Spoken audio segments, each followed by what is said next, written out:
All right, so this is part 3 to the Think Aloud activity to do at home for PE, working specifically on eye-hand coordination. Okay, this is a homework segment, so we are trying to make use of a small amount of space, depending on if you guys as students don't have a lot of space. That's fine, I don't either. So we can still work on some parts of physical education. So part 3, eye-hand coordination. We've already learned number 1, toss, fall, regular catch. We learned the variation of it adding claps, okay? So now we're going to add a new version of it where we're actually tossing the ball downward, so throwing it. It's going to bounce back up, and then we're going to catch it. So it should look something like this.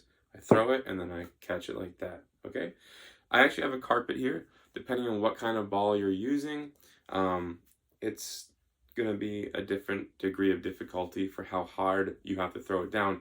Tennis balls are pretty bouncy, so I can catch it and throw pretty easily.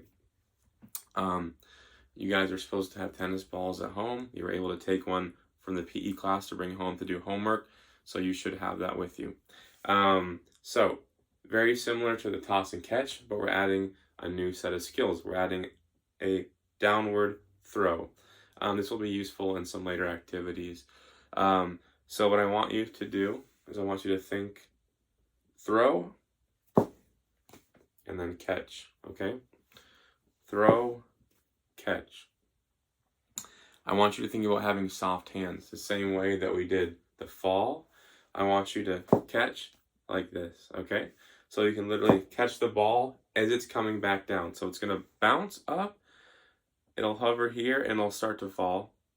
And that's when you grab it with the fall again, okay? If you want to, you can also try to catch it as a challenge as it's rising upward. That's a little more difficult. If you do that, I want you to kind of lift up with it, okay? So number 1, toss, and then let it fall, okay? I adjusted there because the toss was bad, but I still let it fall.